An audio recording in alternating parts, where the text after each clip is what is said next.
Today I'm going to be showing you how I made my pair of 18th century stays. Word of warning, don't use this as a tutorial because it's so historically inaccurate, and if that's what you're looking for, then you might want to look at a different video. This is not your video.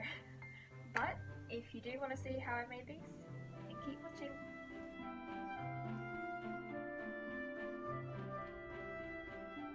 So the plan for the corset is, it's not going to be 100% historically accurate. I have ordered some boning online, so that'll be here soon.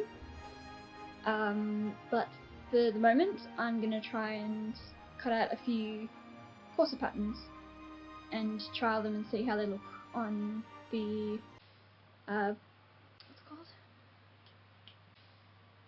The body, this thing. It's called a dress form. I remember it now, like 5 million years afterwards. It's a dress form.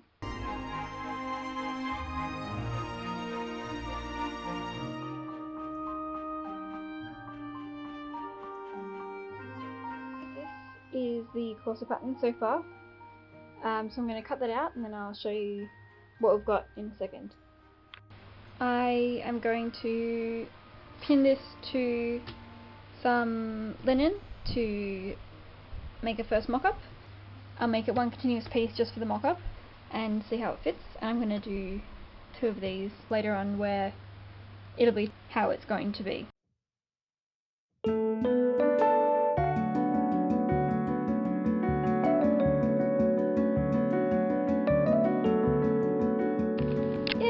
So we have a thing,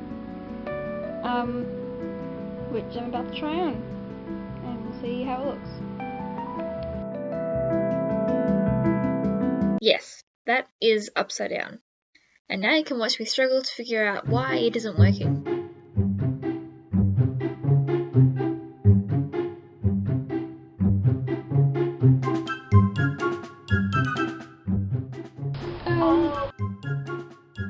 So, it's doing a thing. I'm not sure what thing it's trying to do.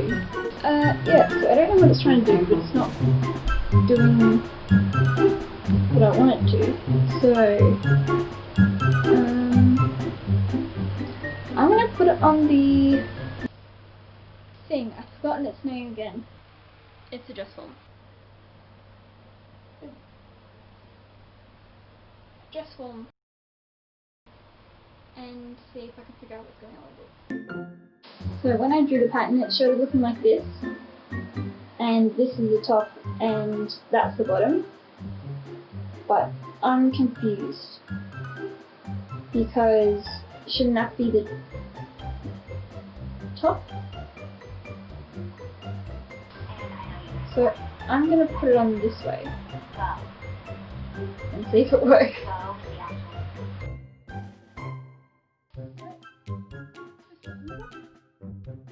Where it was over bust because it kept asking for the bust side.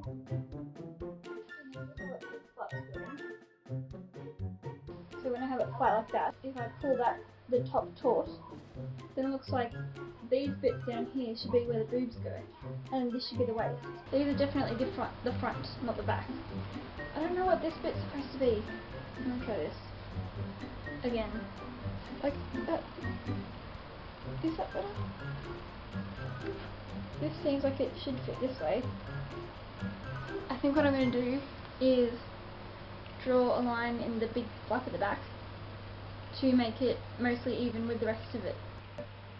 So it turns out it was meant to go the way that I eventually put it on. I originally put it on upside down, so it was like this, and that just did not fit. But I wrote it so that that's the up way. So what I'm going to do is I've clipped this little bit on the actual piece, and then once I find a shape that fits, I'll mark it on the pattern. Last night I refined the corset pattern, and I tried it on quite a few times and adjusted it and everything, and it fits. So now I'm going to make the proper corset layers. Okay, so I'm going to show you what I did with the pattern. Cut the piece in two because both of these edges need to be on the grain line to be strong. This is going to be the front and this will be the sides and the back. Alright, so I've cut these out with a 1/2 inch to about 1 inch of seam allowance. I have the line of pencil. That makes it really easy to put the pieces together because you can poke a pin through the corner of this piece down the bottom and at the top, and then align it with the corner of this piece at the bottom of the top when it comes up, and then when you go back through you make sure that you're pinning into the line. Then this is one that I've already sewn onto the machine. Sewn on the machine, not onto the machine. So that's how it's looking so far. And I've cut out 4 of these pieces and 4 of these pieces. Cool, so now I have 2 pieces with the seam on this side and then 2 pieces where the seam is on this side.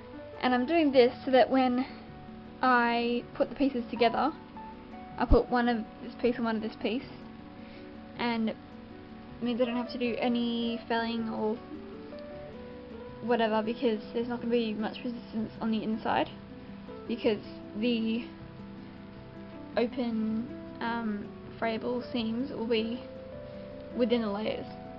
So what I'm going to do is I'm going to flip it inside out so that the seams are on the outside. I'll pin these pieces together inside out. I will sew along the top and the sides, not the bottom. I rinsed my fabric in cold water because my cat sat in it and put muck everywhere, so of course I washed that place, but that was just on one of them. So I decided I may as well wash both, and then if they accidentally shrink slightly when I wash them, which they didn't, thank goodness, at least both of them would be the same size, rather than having one that's one size and one that's another. Don't let your cat sit on your corset pieces and put muck all over them. That's alright because while he did sort of annoy me by doing that,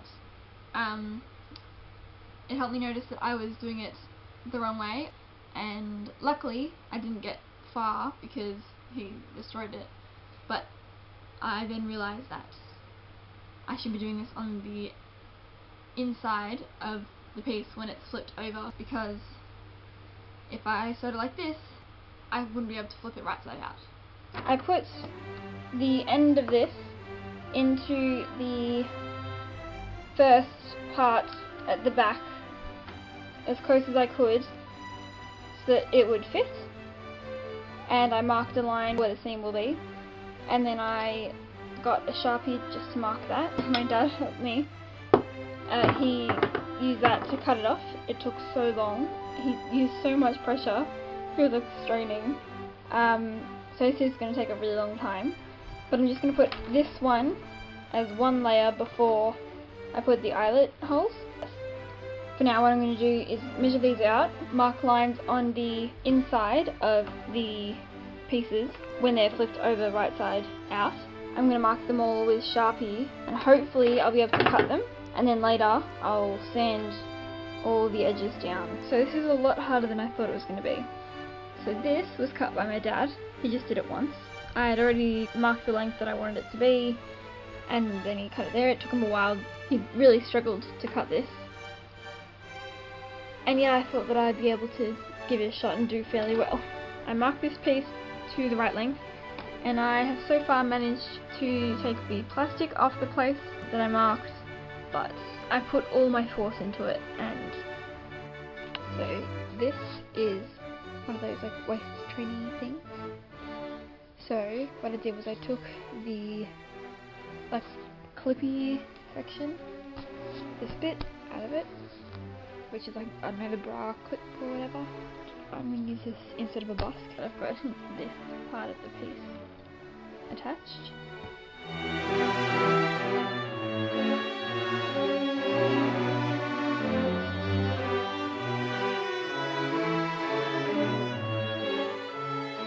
So these are not looking very good, they're a bit uneven.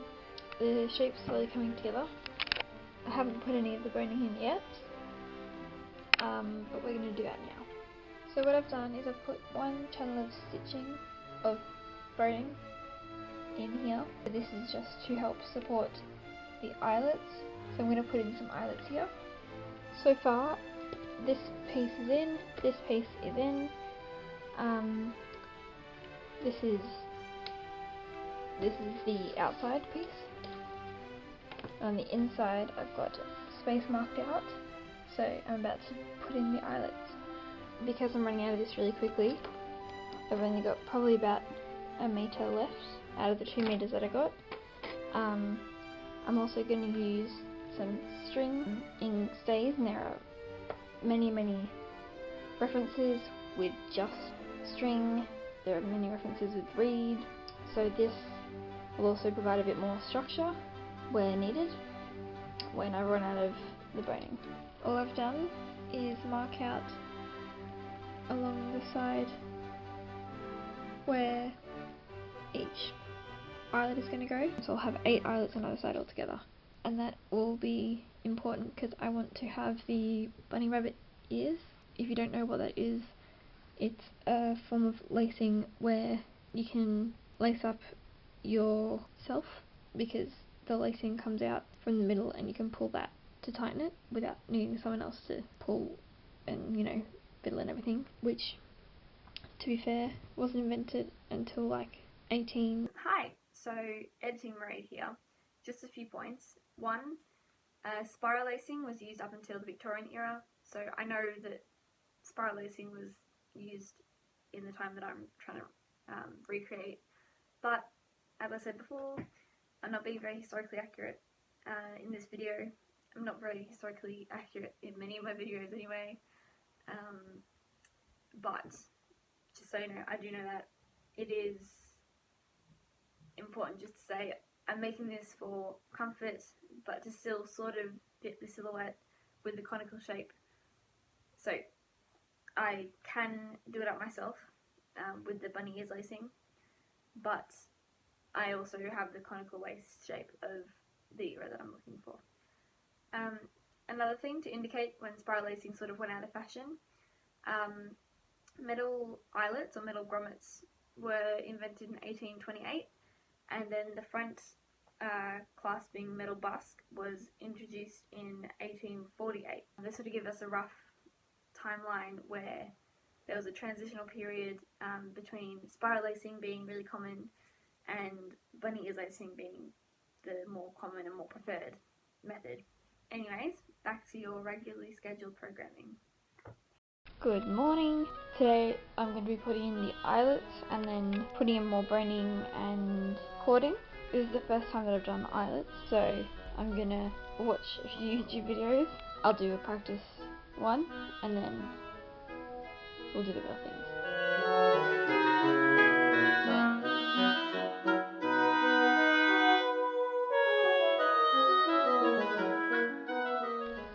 So a fun thing happened. I was putting in this eyelet and then I hammered the tool down and I accidentally put a hole in the dining table. This took a while, probably took me half an hour just to make sure everything was lined up and all that. But I've got them all in and they're so nice and they're the perfect size, and I'm so happy that there's the perfect amount of space for all of them to go in. These two are going to be where the bunny ears go. Yeah, if I had tried doing hand sewn eyelets, they would not look good. So I'm happy I did these. Hey, so it's a little while later. A few days, about a week actually later. But now I'm actually doing the front boning here. So what I've done because I haven't got enough boning to fill all this in, I'm taking these specific bones, I put them in, inserted them so that they were touching the top, and then rotated them so that they were just as close as possible to the seam allowance as possible. Make sure that you know where your seam allowance is, because you don't want to get to sewing and then accidentally run into a bone. But I inserted it and then I outlined it with a pencil so that now I can put in cording appropriately and not go into this space. Okay, cool, so I've done one piece. I've sewn it on the front, for like on the right side, but on the back you can see this, so I'm going to keep doing it vertically until I meet this line. And what I've been doing is getting this rope, taking it from the top and then pulling it down. I can't really do this with one hand. Holding it at the top with the other hand, pulling it down so it reaches the bottom, so the seam allowance, or where that line is, depending on where it's going to be, and then cutting it at that point. And then I'm using the zipper foot to get a really close line. So I'm going to do this all along until I get all of them to this line, and I'll get back to you. So I have done all this cording. It's very, very messy, but I'm not really worried because you're not going to ever see this. I'll just know that it's very, very messy. It's so so messy, but I mean, it's functional, so it works. I tried it on before I finished the rest of it, just to see if I needed to take it in or whatever, and I did need to take it in because it wasn't actually close fitting my body, so I took it in a bit. I'll fit this, I'll finish the boning and the cording here, and then I'll do the finishing. It took a bit to put it on because I haven't got proper laces yet, so it fits. It's gonna pull well because it fits right where it needs to. I don't really want to pull it too much because I don't want to stretch all this out. I have been debating whether I'm going to put the hip pad on the sides, and I think I might, because it'll help with the illusion of, like, you know, the kind of cool waist. I was sewing this, I was starting to do this, and as I was putting the cording in, I realised that my hand won't fit in the hole for very much longer, so I won't be able to put each piece in separately. I've decided that I'm not going to put boning into the back. I'm just going to put the one piece of metal in the back on each side. It would probably still be difficult to put in. On another note, while this project was never destined to be historically accurate, because the front's made out of metal and polyester, and the back's got metal eyelets, I was looking up 18th century stays for their hip shape, and I noticed that they've got tabs which I've forgotten about. I probably won't put in the tabs at the bottom.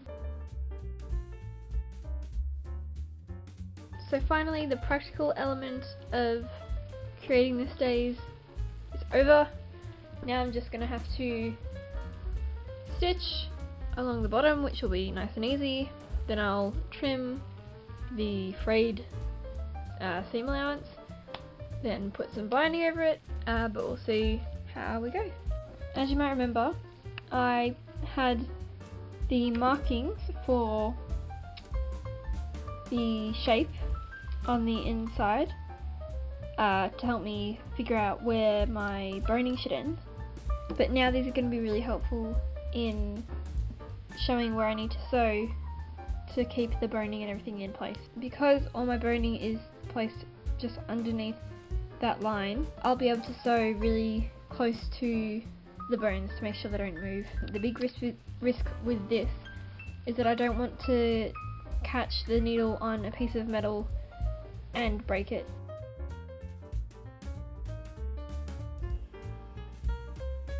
now apart from the binding, I am done. All the functional, practical things are done. I have sewn underneath all the boning and I've cut the seam allowance. Right. Hello. So it's been like 5 months. I filmed this in February and now it's June. So it's been a while, but I've had plenty of chances to wear my stays. And I'm going to tell you what I think about them after having a chance to wear them for a while. So what I like about it is that it does give me the conical silhouette of the 1700s, but it still has more modern mechanisms to put it on and take it off. And I also did change the lacing. Now it's this ribbon, and I'm pretty sure it's about 5 meters, 4 or 5, something like that. And that is so much easier to use than the like 2 meter shoelaces that were stretchy and everything. They were annoying, but this is so much easier to use now that I've got the proper lacing. So what I don't like about it, I made this based off of a custom pattern generator for an Elizabethan corset or bodice, which it was a nice starter guide, but I wouldn't recommend using it for trying to make this unless you're going to edit it and fix it up heaps, because this doesn't have the tabs of the 18th century, which would really have helped with distributing the pressure of the boning. And because I didn't put the tabs in, the metal boning around here pokes into my skin a little bit, especially because as the day goes on it drops a bit lower and lower and lower, because that's another point that I'm going to make. I should have put straps on it, and that would have stopped it from falling down, because it hasn't got straps, so it's not going to stay up, and because it's really tightly fitted, it's just going to want to go to the part where it can fit the nicest, and it doesn't have any resistance, and that increases the pressure and the poking of the boning in my side. Also, because I use metal boning, which I'm pretty sure when I ordered it I thought it said it was plastic boning, but it turns out it was metal boning with plastic covering it up. So because I thought it was plastic boning, I thought, oh yeah, I'll just be able to sand it easily. When I arrived, I discovered that it's metal, and I was like, oh well, that's fine. I mean, I didn't use it in that time period, but that's alright, I'll be able to use it. It was really difficult to cut and shape. I couldn't adjust the bottom so that it was slanting or anything, or was curved slightly, and then there weren't any sharp edges, because I couldn't find any sanding paper or files or anything that would file it down until it was a smooth sort of U shape rather than just a flat rectangular shape at the bottom. So that makes it a lot more painful and like all over. The actual constriction isn't painful, but it's the metal digging in because I haven't made it right. Also, because I didn't manage to file down any of the metal boning, it means that now I have metal boning that's poking open a hole in the linen. It's not tearing it, it's more like opening it up like an awl does. That means that if I catch anything on it, it'll scratch me if I move my arm along it or anything. So that's not very safe. How I would improve it? Don't use metal boning. It wasn't historically accurate. It was a pain in the bum. This is my stomacher, which you'll see in a later video. This is boned with zip ties, which are plastic, and it means that it's really moldable and bendy and collapsible. I can, roll it up in a cone if I want to. But this is what I would recommend making corsets out of, because I can also bend it completely, and it's really flexible. So if you want cheap boning, don't go with metal anyway, because that's going to be expensive. Get plastic, especially zip ties, and then for the ends I just cut them so that they were a U shape rather than a rectangle, which this hasn't poked through at all. It's wonderful, and it works really well. So if I was going to make this again, I would also make it with inbuilt tabs. So I'm pretty sure that when you're making 18th century stays normally, this shape, I don't know if that's clear, there's like an extra seam allowance at the bottom, and then you can snip into that. So what that does is creates tabs which have burning in them, and they're inbuilt. That helps distribute the pressure of the burning, so it's not just digging straight into your waist and the top of your hips. And it also looks much prettier. Inbuilt tabs look really nice on stays, so if I do make stays again, which I don't know if I will definitely do it much more historically accurate and much more historically inspired, rather than for ease of like practicality and all that kind of stuff. I would also give it straps. I think I've seen 2 types of straps, and that's supposed to help with your posture as well as keeping it up, which I thought was a good idea, but I don't know how I would do that. But if I do another video, stay tuned. Another way that I would improve it if I did it again is use spiral lacing at the front and the back, and make it much more historically inspired, because obviously women had to wear them every single day, and if the stays were so difficult to put on and take back off again, they would just develop a new method of putting their stays, because necessity is the mother of invention. So obviously it wasn't that difficult to put them on and take them back off again. So these stays weren't made to match the era that the rest of the project is based on, except for the silhouette. So all the rest of the mechanisms are for ease and practicality, but like I said, it probably wasn't that difficult to put them on and take them back off again without help.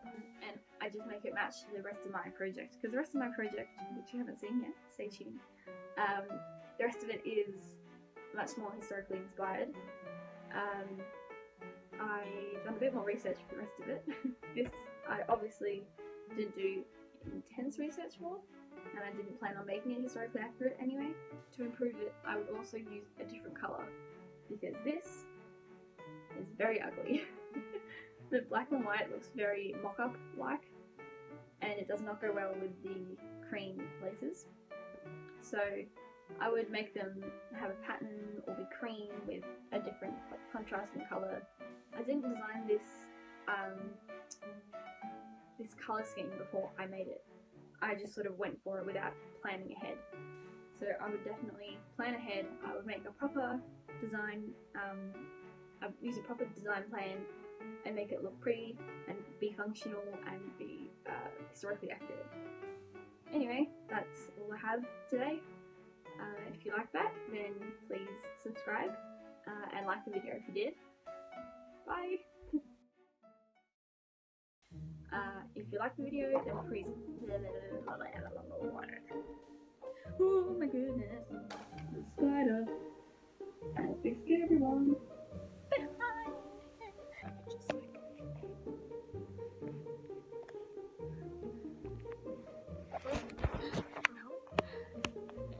Because necessity is the mother of it. Let's hope it goes well.